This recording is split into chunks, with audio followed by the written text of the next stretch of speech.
Paz, meus irmãos, tudo bem com vocês? Mais um vídeo para o canal Trombeta de Deus. É muito bom estar aqui com vocês para a gente falar um pouquinho mais da palavra do Senhor. Hoje nós vamos meditar profundamente, detalhadamente. Hoje, mais alguns vídeos, não vai ser possível fazer tudo num vídeo só, mas nós vamos estudar o templo de Ezequiel. Nós já vimos os vídeos aí que eu fiz narrado, de Ezequiel 40 até o 43. Ali demonstrou detalhes para os irmãos referente ao templo, para os irmãos terem uma ideia de como que vai ser as medidas. Foi uma ideia gráfica, que aquele site Bibliaon teve de fazer aquilo de forma gráfica em 3D e ficou muito bom, dá para ter uma ideia, É só para a gente ter uma ideia mesmo, quando faz a leitura acaba que às vezes a gente não consegue visualizar isso na mente, mas ali ficou bom. Aquilo foi uma introdução para os irmãos entenderem um pouco do tempo. E agora nós vamos falar mais detalhadamente o que a palavra de Deus fala sobre ele. Eu queria adiantar para os irmãos que não é o terceiro templo que os judeus falam hoje em dia, Eu também não estou dizendo que não vai existir esse terceiro templo. Isso depende muito. Pode ser que o judeu consiga levantar um terceiro templo lá em Israel. Pode ser que o próprio anticristo dê um terceiro templo para eles.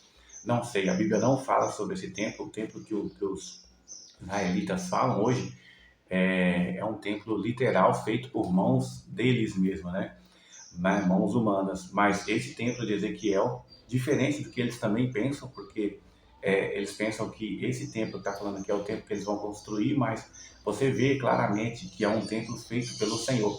Nós vamos olhar durante toda a palavra de Deus que é um templo onde a glória do Senhor vai entrar e nunca mais vai sair. Porque não vamos ver detalhadamente aqui, mas vocês vão ver que lá no início do livro de Ezequiel, a glória do Senhor sai do templo de Israel e nunca mais volta. Você vai ver que ali, depois daquilo eles saem, reconstroem um novo templo e tudo, mas você vai ver que depois tem tem Malaquias, que finaliza o Velho Testamento, que não é muito depois de Esdras e Neemias. Eles constroem aquele templo, Deus pede para eles construir, mas você vai ver que a glória do Senhor, de fato, que representava ali na Arca da Aliança, ela não voltou como era antes, Você vai ver isso ali e a glória do Senhor volta novamente no final, como descreve no próprio livro de Ezequiel, do capítulo 40 a 48, onde descreve esse templo, faz toda a descrição de medidas e tudo, é como se fosse um tour ali que Ezequiel recebe antes da glória de Deus entrar naquele templo, e quando ela entra, fecha a porta e ela nunca mais sai de lá de dentro, porque ali já é o reinado de Cristo, já estamos no milênio, Jesus vai restaurar todas as coisas, no final ele vai entregar o trono para o Pai, e aí eles vão reinar de eternidade e eternidade com a igreja e com aqueles que passarem do milênio para a eternidade como nação que resta. Então essa é uma introdução, Se inscreve no canal, não deixe de fazer isso, Ativa o sininho para receber as notificações e compartilha com outros irmãos para que eles também possam ser abençoados pelo Senhor e pela palavra dele. Então vamos lá. Em Ezequiel não é o único lugar que fala sobre um templo que seria construído em Jerusalém, um templo onde a glória do Senhor estaria. Então, vamos dar uma olhada em alguns textos, para a gente poder ter uma noção. Em Isaías, capítulo 2, versículo 1 ao 4, você pega a sua Bíblia, ou anota se você tiver tendo a possibilidade de ler agora, para você ler depois. Nós vamos ler bastante texto nesse estudo, para que vocês possam ter bastante compreensão, tá bom? Que o Senhor vai revelando para a gente assim conforme a gente vai lendo. Então, Isaías capítulo 2, versículo 1 ao 4, fala assim, palavra que em visão veio a Isaías, filho de Amós, a respeito de Judá e Jerusalém. Nos últimos dias, acontecerá que o monte da casa do Senhor será estabelecido no cimo dos montes e se elevará sobre os outeiros. E para ele afluirão todos os povos. Ou seja, aqui está falando que a casa do Senhor vai ser construída no cimo do monte e que para ele vão vir, vão olhar, vão buscar refúgio todos os povos. certo? Irão muitas nações e dirão: vinde, subamos ao monte do Senhor e à casa do Deus de Jacó. Você viu? A casa que é o templo, a casa do Deus de Jacó, que está feito sobre o monte. Para que nos ensine os seus caminhos e andemos pelas suas veredas. Porque de Sião sairá a lei e a palavra do Senhor de Jerusalém. Ele, aí aqui é Cristo, julgará entre os povos e corrigirá muitas nações. Esta converterão as suas espadas em rédeas de arados e suas lanças em podadeiras.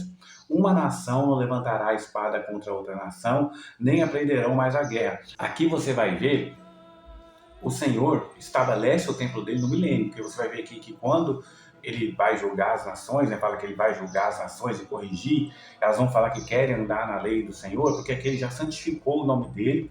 Você vai ver que as armas de guerra que vieram, né, da grande tribulação, porque Jesus volta no final da grande tribulação, vieram da grande tribulação, passaram para ali, porque hoje nós temos muitas armas de guerra, e eu creio que daqui até o restante de tempo nós terão mais ainda, com muita tecnologia, né, elas vão ser transformadas em arados de guerra, em itens para poder trabalhar a terra. Não vai existir mais guerra, eles não vão aprender mais a guerra. Então aqui você viu que Isaías fala da casa do Senhor em Jerusalém, onde todos os povos vão aprender a lei e vão buscar o Senhor naquele lugar. Isaías novamente, capítulo 60, versículo 7 ao 13, 7 e o versículo 13, não ao 13, né? Os dois versículos, olha o que fala aqui, ó. Todas as ovelhas de Quedar se reunirão junto a ti, servir-te-ão os carneiros de Nebaiote. Para o meu agrado subirão ao meu altar, e tornarei mais gloriosa a casa da minha glória. Viu? A casa do Senhor vai ser mais gloriosa. Você lembra de uma outra profecia, que fala assim, que a glória da última casa será maior do que a primeira. Está lá em Ageu, né? A glória do Líbano virá a ti, o cipestre e o olmeiro e o bucho conjuntamente, para adornarem o lugar do meu santuário, e farei glorioso o lugar dos meus pés. Você viu só a profecia? Aqui está falando que as ovelhas de Quedar e de Nebaiote, né? Aqui são os filhos descendentes de Ismael. Ou seja, vão falar que eles vão vir adorar o Senhor. Essas pessoas que vêm adorar o Senhor são nações que estarão na terra, são nações que restaram, que não aceitaram a marca da besta, creram nas testemunhas do Senhor ali na última etapa da grande tribulação, só que não tiveram obras ainda dignas de ser rei e sacerdote, então eles não tiveram, passaram como nação que resta para o milênio. E essas nações que serão regidas por Cristo e pela igreja, que a igreja também será rei e sacerdote, né, junto com Cristo, está em Apocalipse, em vários textos da palavra, vão reinar sobre essas nações. E aqui citou os filhos, né, os descendentes de Ismael, ali, os árabes, dentre outros, juntando para adorar o Senhor, né, para buscar no monte do Senhor. Então, já foram dois textos em Isaías. Mas olha só o que fala em Joel, capítulo 3, versículo 17 ao 18. Olha só, a gente atenta para Joel normalmente por causa do derramamento do Espírito, e de fato é uma profecia maravilhosa, e parte dela já se cumpriu em Atos 2, mas olha só o que fala nesse texto de Joel 3, 17 e 18. Sabereis assim que eu sou o Senhor vosso Deus, que habito em Sião. Viu? Por isso que a sempre fala que a casa do Senhor vai ser estabelecida no cimo do monte, porque é no monte Sião, né, que vai ser estabelecida a casa do Senhor. Meu monte santo. Então, ou seja, ele escolheu aquele monte para ser o monte dele. Foi Cristo que escolheu esse monte, certo? E Jerusalém será santa. Estranhos não passarão mais por ela. E há de ser que naquele dia os montes destilarão mostros e os outeiros manarão leite. E todos os rios de Judá estarão cheios de água. Sairá uma fonte da casa do Senhor e regará o vale de Setim. Olha só, você viu lá quando eu estava descrevendo o vídeo 3D, que de dentro do templo sai um rio, né? Por isso que fala que sai uma fonte. Você viu que aqui também cita esse rio. E aquele rio, ele rega a terra, né? Faz a terra ficar frutífera. Tem várias árvores frutíferas ao redor daquele rio. Tem também, onde ele tocar, os peixes vão se multiplicar, as coisas vão ficar férteis. Por quê? Porque é o rio que sai do templo do Senhor. É um rio de águas vivas, né? Poderemos dizer assim. Vamos lá, então Joel também falou que a casa do Senhor estaria no cimo do monte, no Monte Sião, certo? Ó, Miqueias, capítulo 4, versículo 1 ao 4. Olha só o que fala em Miqueias. Mas nos últimos dias acontecerá que o monte da casa do Senhor será estabelecido no cimo dos montes, e se elevará sobre os outeiros, e para ele afluirão os povos. Viu só? Essa profecia é muito idêntica com o que diz Isaías capítulo 2. Olha só, irão muitas nações e dirão, vinde e subamos ao monte do Senhor e à casa do Senhor de Jacó, para que nos ensine os seus caminhos e andemos por suas veredas. Porque de Sião procederá a lei e a palavra do Senhor de Jerusalém. Ele julgará entre muitos povos e corrigirá muitas nações poderosas e longínquas. Este converterão as suas espadas em rédeas de arado e as suas lanças em podadeiras. Uma nação não levantará a espada contra outra nação, nem aprenderão mais a guerra, mas assentar-se-á cada um debaixo de sua videira e debaixo da sua figueira. E não haverá quem os espante, porque a boca do Senhor dos Exércitos disse. Viu só? Então, aqui em Miqueias também fala que todas as nações vão recorrer a Jerusalém, ao templo do Senhor, porque por isso que é tão importante entender o papel do sacerdócio, o papel que nós, enquanto igreja, devemos fazer. Às vezes, a gente anda desligado, mas o Senhor está aqui com a palavra dele à disposição de todos nós para que nós possamos entender e aplicar na nossa vida. Nós devemos exercer um papel sacerdotal, devemos orar pelas pessoas, devemos interceder, jejuar, se arrepender pelos nossos pecados e pelos pecados dos outros. Nossos sacrifícios agora são sacrifícios espirituais. Eles precisam acontecer. A nossa vida de santidade é do Senhor. Tudo que nós fazemos, as nossas orações são como incenso para o Senhor. Então, aqueles ofícios que eram literais, que apontavam para Cristo na primeira aliança, eles agora são ainda sacrifícios espirituais que também apontam para Cristo, mas nós oferecemos a Deus. Assim como na primeira aliança eles ofereciam aqueles sacrifícios literais para Deus, que apontavam para Cristo, agora também nós oferecemos os nossos sacrifícios espirituais, com oração e levantar das mãos e tudo isso que eu já disse para vocês, a Deus. E depois, quando chegar no milênio, será uma outra dispensação que nós também vamos entender aqui, que lá terá as duas alianças em conjunto, as duas realidades que Deus colocou, também apontando para Cristo. Só que agora não tem Arca da Aliança, porque não precisa. Por quê? Porque Cristo estará lá. Aquela que a Arca da Aliança apontava para Cristo. Não precisa mais de estar lá para apontar. Por quê? Porque Cristo, o próprio ser que ela apontava, está dentro do templo. Entende? Então, você vai ver que a casa do Senhor, a glória, as medidas são diferentes dos templos que os homens construíram, porque esse aqui é um templo que Deus vai estabelecer através de Cristo, para que Cristo possa estabelecer o seu reino na terra, para que ele possa finalizar a restauração de todas as coisas, certo? Ageu, capítulo 2, versículo 6 ao 9, também fala, pois assim diz o Senhor dos Exércitos, ainda uma vez, dentre pouco, farei abalar o céu e a terra, e o mar e a terra seca. Isso aqui é o arrebatamento, certo? Lembra do sexto selo, né, da sétima trombeta, da sexta para a sétima taça e assim por diante. Então aqui é o arrebatamento. Farei abalar todas as nações e as coisas preciosas de todas as nações virão. E encherei de glória esta casa, porque é quando a glória do Senhor entra na casa, né? Escreve isso Ezequiel. Diz o Senhor dos Exércitos. Aí ele fala assim, minha é a prata e meu é o ouro, diz o Senhor dos Exércitos. E que a prata e o ouro, elas são coisas preciosas na terra. E por isso que Jesus aqui falou, através do profeta Ageu, que dele era a prata e dele é o ouro. Porque você vai ver que no tabernáculo, naqueles utensílios, tudo aquilo, o ouro representa a glória de Deus, representa a igreja glorificada, representa a glória do Senhor Jesus, a glória de Deus. Então, o que ele está dizendo? Que quando ele fizer tudo isso, abalar o céu, né, para que ele possa voltar, ele vai recolher a prata e o ouro, o melhor da terra, né? As primícias da terra serão dele. Por isso que ele compara muitas vezes a gente também a um campo de trigo. Por quê? Porque nós seremos escolhidos da terra. Ele fala isso várias vezes nas parábolas dele. Seremos escolhidos pelos anjos, seremos ceifados, colhidos para depois ser separados para aqueles que vão ser salvos e aqueles que não vão ser. Então, você vai ver que isso está descrito aqui. Meu é o ouro e minha é a prata. É profundo esse texto. Mas aí ele fala assim, diz o Senhor dos Exércitos, né, ó, a glória desta última casa será maior do que a primeira, diz o Senhor dos Exércitos. E neste lugar darei paz, diz o Senhor dos Exércitos. Muitas pessoas, eu já fui em várias festividades de igreja que colocam muito esse tema, principalmente quando vai fazer alguma festa de templo. A glória dessa última casa será maior do que a primeira. As pessoas não têm entendimento disso de jeito nenhum, certo? Nem o povo de Israel, nem as pessoas de agora. A última casa é a casa de Deus. É a casa que ele vai construir lá em Jerusalém. Porque Deus, ele faz tipologias de templo. Olha só, tem que ter a compreensão. Nós somos templos do Senhor. Nós somos um templo espiritual sendo construído para Deus. Como assim? Ó, pensa comigo.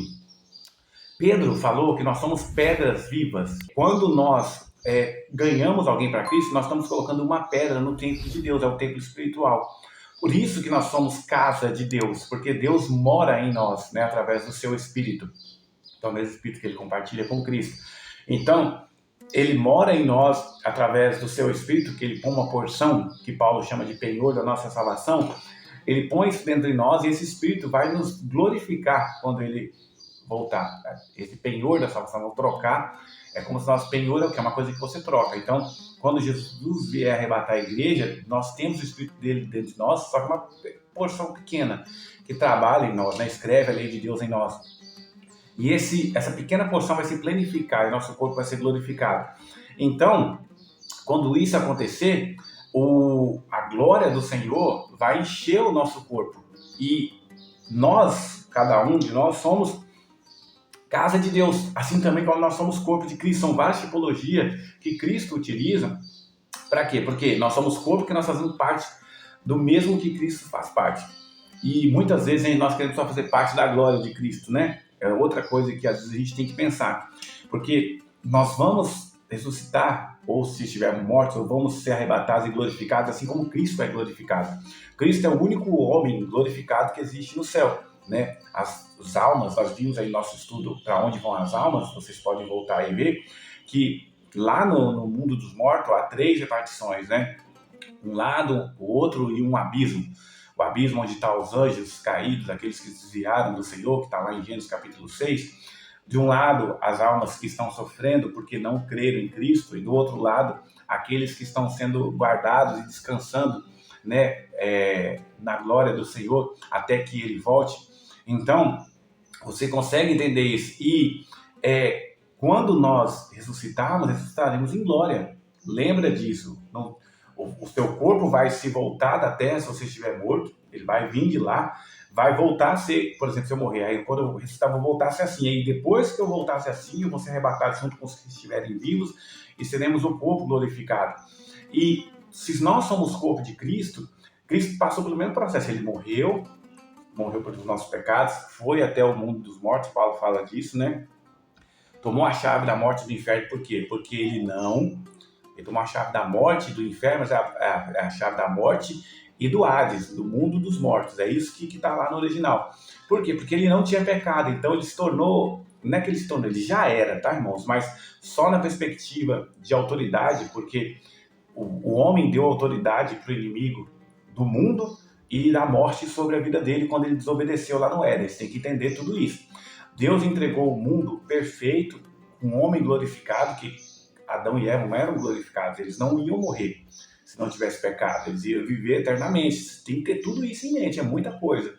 E quando eles caem no pecado, né? Adão cai no pecado, ele entrega a autoridade do mundo para Satanás, por isso que o inimigo é o senhor desse mundo ainda, e Cristo vai tomar isso no arrebatamento. E a morte tinha autoridade sobre os homens por causa do pecado, mas como Cristo venceu sem pecado, ele toma a autoridade da morte sobre os homens. Por isso que ele falou assim, ó, que a boca do inferno, ou do Hades, né, que é o correto, a boca do mundo dos mortos, não prevalecerá contra a igreja. Ele não está falando do dia de hoje, que não vai prevalecer. Primeiro que muita coisa precisa ser restaurada na igreja, né? Infelizmente. O inimigo levou a igreja a um desvio muito grande. Não falo de todos, porque não são todos assim, mas grande parte da igreja não está acordada, está indo pelos prazeres do mundo. Só que o prevalecer é quando ele vir na sua glória para arrebatar a igreja, ele vai chamar os seus santos e eles vão sair de dentro do mundo dos mortos, porque ele tem autoridade, vão ser ressuscitados e depois vão ser arrebatados. E a mesma coisa vai acontecer lá no trono branco no final do milênio. Todas as pessoas que morreram de todas as eras da terra vão ressuscitar ali, que ali é a segunda ressurreição. Quem faz parte da primeira ressurreição não corre mais o risco da segunda morte, lembra? Apocalipse explica isso. Então, você vai ver que quando todos arrebatarem, cada um vai ser julgado pelo livro da vida e pelo livro das obras, cada um vai ser retribuído conforme as suas obras, o que condenação, condenação. Os que vão ser achados dignos de salvação vão ser salvos e vão entrar como nação que resta, não como reis e sacerdotes. E Deus vai finalizar todas as coisas, Jesus vai finalizar todas as coisas e entregar o reino para o Pai, certo? Apocalipse 22. Então, nós fazemos parte desse corpo de Cristo também, somos casa de Deus, somos construídos e existe a casa de Deus que ele vai morar. E essa casa tem a sua glória maior do que a primeira, porque a primeira casa teve o tabernáculo, foi a primeira que construiu, depois Salomão construiu uma segunda casa terrena, que Deus também habitou e recebeu, mas foram feitas por mão humana. O próprio Salomão fala que nem os céus dos céus continham Deus, quanto mais aquela casa, né? Então, o Senhor, ele vai morar numa casa que ele mesmo construiu, assim como ele tem construído nós, como casa espiritual, para ele. Por quê? Quem construiu o nosso corpo? Foi Deus, com as próprias mãos, né? Lá em Gênesis está falando. Então, por isso que ele mora em nós, porque somos uma casa construída por ele. E depois ele vai construir a sua casa para reinar lá dentro do milênio. Entende? Então, olha só, vamos aqui para a gente finalizar, que o texto está ficando grande, eu vou matar essa etapa dos textos, né, da onde que falam da casa do Senhor, e depois nós vamos para uma segunda parte. Mas vamos lá, ó, Zacarias, capítulo 6, versículo 12 e 13. Aqui tem dois textos que falam disso, depois nós vamos ler outro. Ó, primeira, Zacarias 6, versículo 12 e 13. Olha só o que fala. E diz ele, assim diz o Senhor dos Exércitos, eis aqui o homem cujo nome é renovo, isso é Cristo. Ele brotará do seu lugar e edificará o templo do Senhor. Viu? Ele que vai edificar. Aqui fala a profecia de dupla camada. Ele saiu do seu lugar, saiu de lá dos céus, que ele era glorificado junto com o Pai lá, ele é Deus junto com o Pai, através do mesmo Espírito Santo, né? Então, ele esvaziou-se de sua glória, veio aqui, nasceu, brotou, né? Como um renovo, e ele vai construir o templo. Ele construiu, possibilitou a gente ser templo do Senhor, né? Porque ele enviou o seu Espírito para morar em nós, e ele vai construir também o templo lá no milênio para ele pôr a sua glória e reinar sobre as nações. Ele mesmo edificará o templo do Senhor e será revestido de glória. Viu? Nós também seremos revestidos de glória. Você viu que é um duplo, só que ele também vai encher a casa de glória lá. Olha que bênção. Assentar-se-á no seu trono e dominará. Isso vai acontecer lá no milênio. Ele vai assentar sobre o trono e dominará. E será sacerdote em seu trono. Olha só que coisa linda. Davi fez uma tipologia disso aqui, ó. Ele vai ser sacerdote em seu trono, porque Cristo é o grande sacerdote, o sumo sacerdote, e reinará em perfeita união entre ambos os ofícios. Porque isso na primeira aliança não podia ser feito. O sacerdote era sacerdote e o rei era rei. Mas você vai ver que um período que o Davi volta trazendo a arca da aliança de volta para o seu lugar, né? E quando ele traz aquela arca de volta para o seu lugar, ele vem glorificando a Deus e ele veste a estola sacerdotal. E ali, naquele momento, ele está fazendo a tipologia. Ele é um rei vestindo a estola sacerdotal, representando o sacerdócio. Assim como Melquisedeque. Por isso que nós seremos sacerdotes da linhagem de Melquisedeque. Nós vamos estudar isso quando nós vamos estudar o sacerdócio lá dentro do templo. Como vai funcionar o sacerdócio dentro do templo.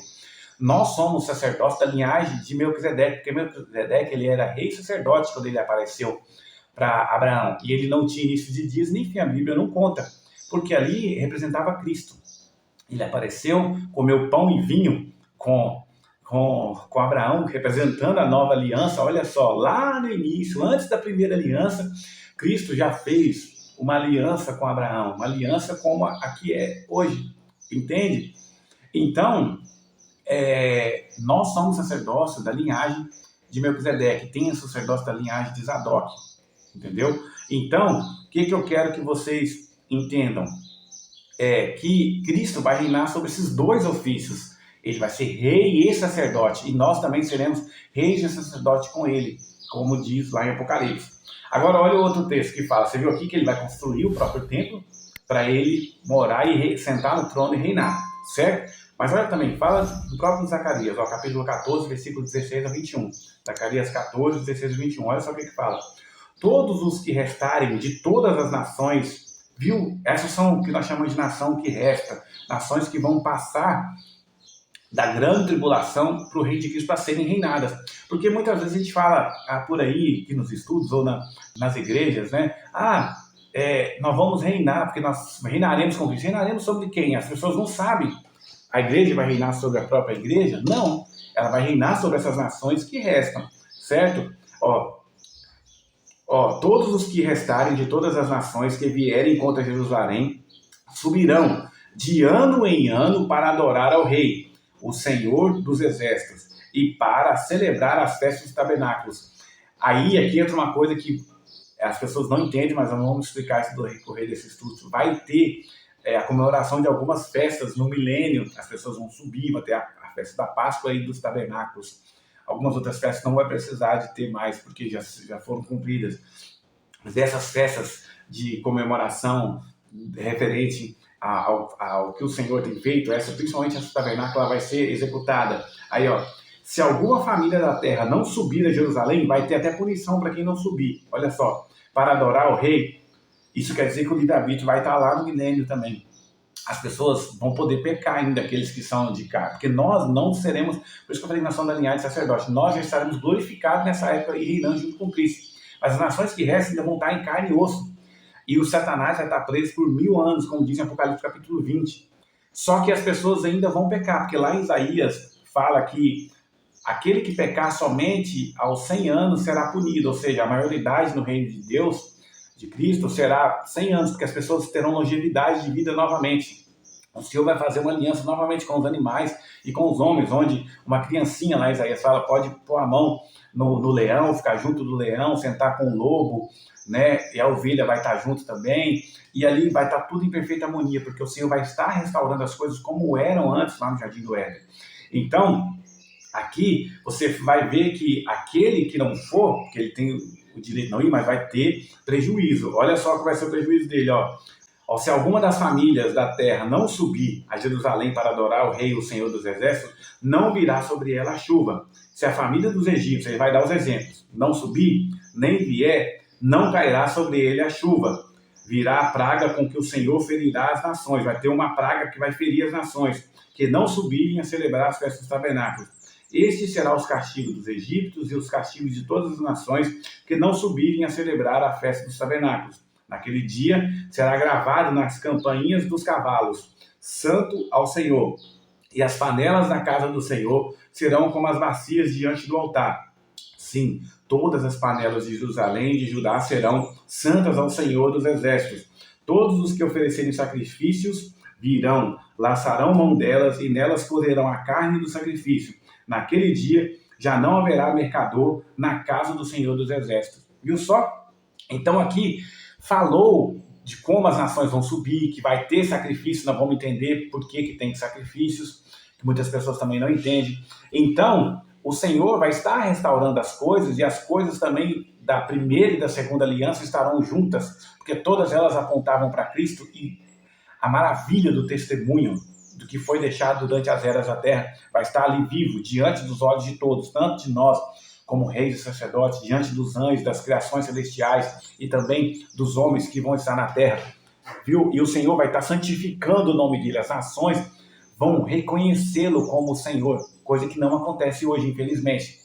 Então, deu para entender que vários textos da palavra de Deus falam da casa do Senhor no cimo do monte, que será no monte de Sião, que ele escolheu para ele ter de casa. E de Jerusalém, não é a Jerusalém que vai descer do céu, porque essa só desce no final do milênio, né? Às vezes a gente faz confusão, não é.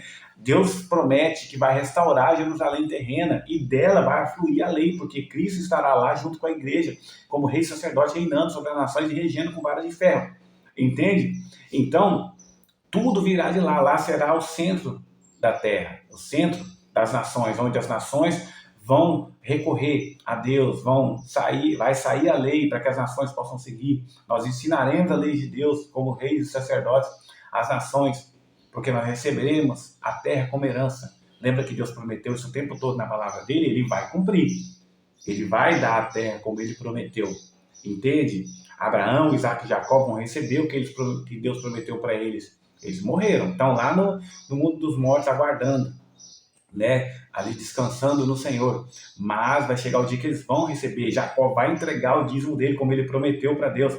Você viu o tanto de pontos que eu dei um leque para vocês atinar para estudar? Estudem, porque a palavra de Deus é profunda. Amém, meus irmãos? Então deu para entender aqui as profecias, as promessas de Deus. E agora nós vamos continuar no próximo vídeo, descrevendo e entendendo um pouco mais sobre o templo. Tá bom? Então, até o próximo vídeo.